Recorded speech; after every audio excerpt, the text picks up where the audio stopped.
আসসালামু আলাইকুম রহমতুল্লাহি ওয়া সম্মানিত দর্শক, জুলাই আগস্ট বিপ্লবের যে কয়জন নায়ক রয়েছেন,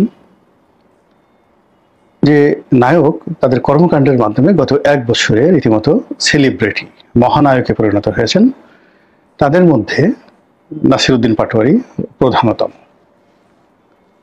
ব্যক্তিগতভাবে নাসিরউদ্দিন পাটোয়ারিকে আমার ভালো লাগে, তার স্ট্রেট ফরওয়ার্ড কথাবার্তা এবং যাকে বলে তার স্টাইল, তার কূটনীতি, তার দক্ষতা, তার সাহস, তার শক্তি সবই আমার ভালো লাগে এবং অন্তর থেকে বলছি।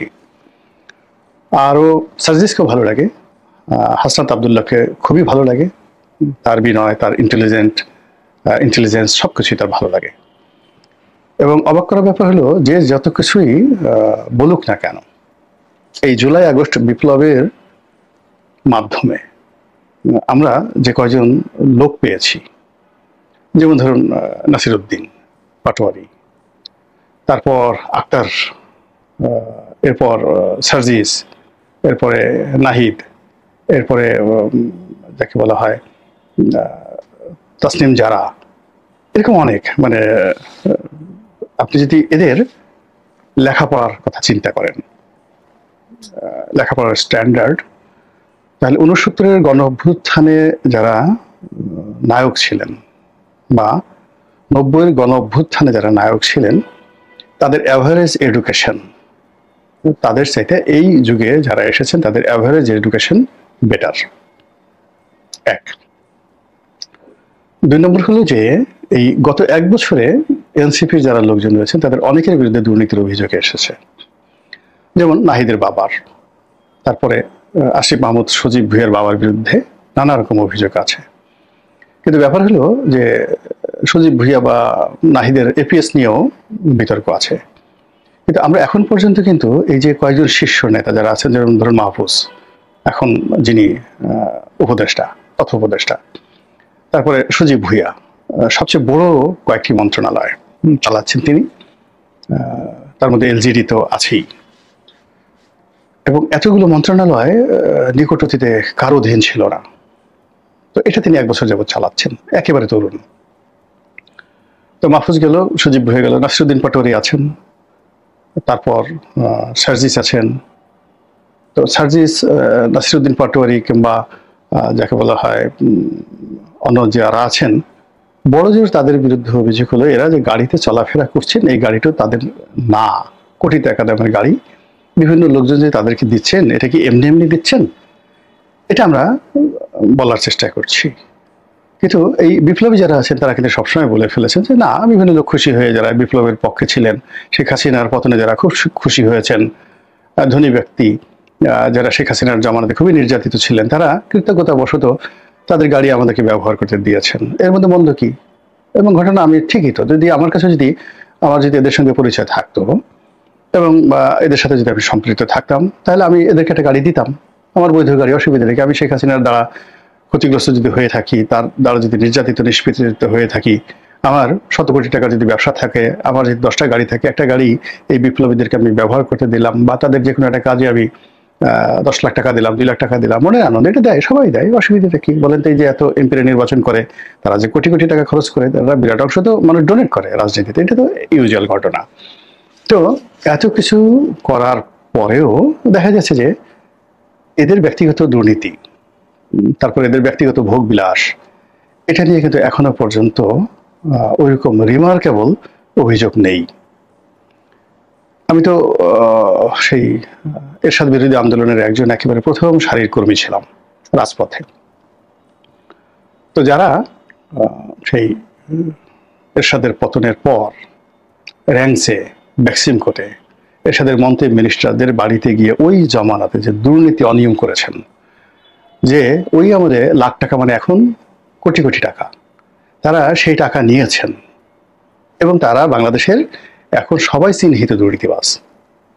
মানে বাংলাদেশের রাজনীতির অঙ্গনে যারা টিকে আছেন, ওই সময়টাতে যারা হারিয়ে গেছেন, তারাও দুর্নীতিবাজ হিসেবে দুর্নীতি করতে করতে একদম গহ্বরে চলে গেছেন। এই ঢাকা শহরের সবচেয়ে বড় মদখোর, বড় সন্ত্রাসী, বড় ব্যর্থ, ডিরিল বলতে যে বোঝায়, এদের অনেককে খুঁজে পাবেন। সেই ৯০-এর গণ অভ্যুত্থানের যারা নায়ক ছিলেন, সেই নায়কের মধ্যে একজন লোক আপনি দেখান তো যে 100% অনেস্ট, কোনো বিতর্ক নেই, ভালো আছে এবং রাজনৈতিকভাবে স্টাবলিশড হয়েছে। দলের ভিতরে দলের বাইরে দেখাতে পারবেন না।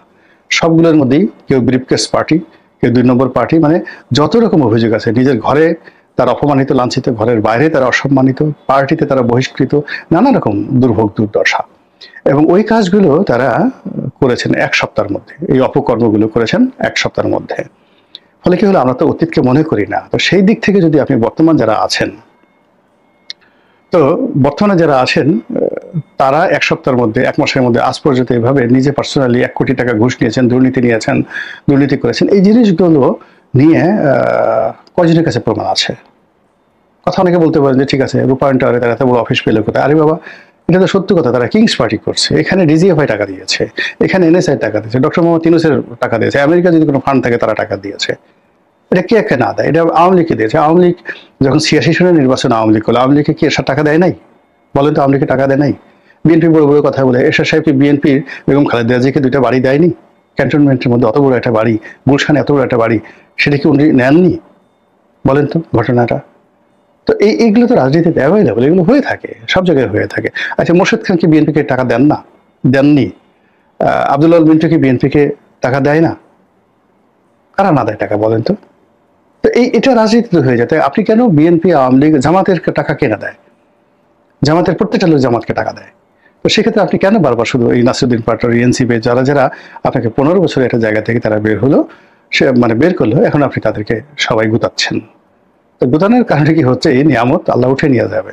যখন এরকম একটা ঘটনা অকৃতজ্ঞ জাতি হয়, সেই অকৃতজ্ঞ জাতির উপর থেকে আল্লাহ নিয়ামত উঠিয়ে নিয়ে যায়। তো যা হোক, নিয়ে এই সার্জিস, হাসনাত আবদুল্লাহ, তারপরে নাসিরুদ্দিন পাটোয়ারি, নাসির, তারপরে এই যে মেয়েটা আমাদের যেটা রয়েছে, ওই যে ডাক্তার মেয়েটা, তো ওনারা যেটা করলেন সেটা হলো এই জুলাই আগস্ট বিপ্লবের সময়টিতে যখন ডক্টর মোহাম্মদ ইউনূস সন্দেহ করা হলো, তিনি বিএনপির সঙ্গে একটা সমঝোতা করেছেন, নেগোসিয়েশন করেছেন। তো এই সময়টাতে তারা অভিমান করে কক্সবাজারে চলে গেল সবাই, এবং সেখানে গিয়ে তারা প্রথমে বললো যে আমরা বেড়াতে আসছি। তারপরে সেখানে বেশি অভিযোগ আসলো যে পিটার ডি হাসের সঙ্গে তারা দেখা করেছেন। এটা নিয়ে নানা রকম বিতর্ক তৈরি হলো, এবং অবস্থার দৃষ্টি মনে হচ্ছিল যে এরা বোধহয় রাজনীতিতে দাঁড়াতে পারবে না, ঘুরে দাঁড়াতে পারবে না। তো যাই হোক, তারা আবার ঢাকাতে চলে এসছে। ঢাকাতে চলে এসে তারা এখন যিনি বর্তমান মার্কিন রাষ্ট্রদূত রয়েছেন তার সঙ্গে দেখা করেছেন। দেখা করার পর আবার তারা সেই আগের মতো বিপ্লবী কথাবার্তা বলা শুরু করেছেন। সেই কথার মধ্যে 1 নম্বর কথা হলো যেটা নাসিরুদ্দিন পাটোয়ারি বলেছেন, যে ফেব্রুয়ারি মাসে নির্বাচন হবে না। এখানে কোনো মানে ওরকম না, হতে দেব না, বাধা দেবো, ইত্যাদি ইত্যাদি। মানে একটা অথরিটি নিয়ে, অ্যাজ ইট ইজ, যে তারা বিপ্লবের অধিকর্তা, চেয়ে গোয়ে ভাড়া। তারা একটা বিপ্লবী রাষ্ট্রের প্রেসিডেন্ট বা প্রধান নেতা, জাস্ট লাইক ইয়াসির আরাফাত আর ফিদেল ক্যাস্ট্রো। তো সেই অনুযায়ী নাসিরুদ্দিন পাটোয়ারি অত্যন্ত দৃঢ়তার সঙ্গে একেবারে ধীর স্থিরভাবে বলেছেন যে হবে না, ফেব্রুয়ারি মাসে নির্বাচন হবে না। এরপরে তিনি কেন হবে না, কি হবে না, সেটাই ব্যাখ্যা দিয়েছেন। কিন্তু কিভাবে হবে না, কোন অথরিটি হবে না এটা বলেনি তিনি, অথরিটি নিয়ে বলেছেন হবে না। তার এই যে দৃঢ়তা, এটা আমার ভালো লাগছে। এই দৃঢ়তা এখন জামাতের আমিরের নেই, এই দৃঢ়তা এখন তারেক রহমান সাহেবের নেই, কারোর নেই, শেখ হাসিনারও নেই।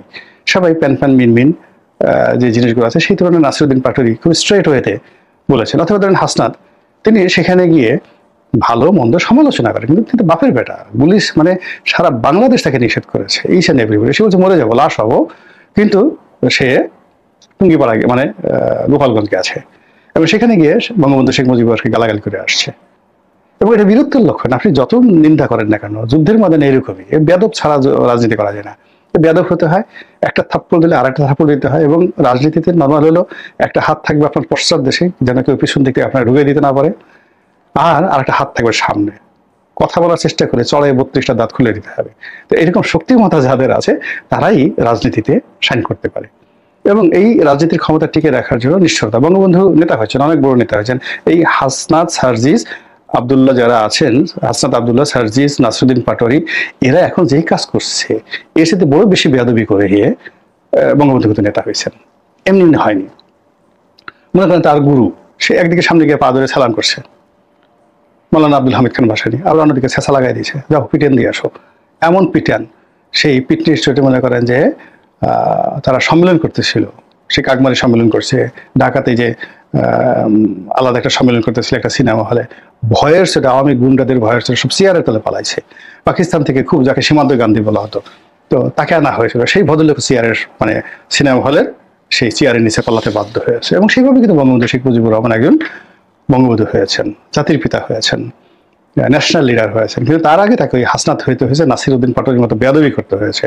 ওই যে পিনাকি বলে না যে সরওয়ার্দির বডিগার্ড, আসলে তো তিনি না হলে সরওয়ার্দি বাংলাদেশের রাজনীতি 1 মিনিট করতে পারতেন না। সরওয়ার্দিকে তিনি প্রোটেক্ট দিয়েছেন জীবন দিয়ে, সরওয়ার্দির শরীরকে রক্ষা করেছেন, শরীরকে রক্ষা করে সরওয়ার্দিকে আবার সময় মতো জায়গা মতো ঘুরাইয়া তাকে একটা এমন আঘাত করেছেন যে সরওয়ার্দি হার্ট অ্যাটাক করেছে, টু শব্দ করতে পারেন বঙ্গবন্ধুর সঙ্গে, সে বইতে গিয়ে মনের দুঃখে মারা গেছে। দিস ইজ রাজনীতি, এই রাজনীতিতে ছাড়াছাড়ি নাই।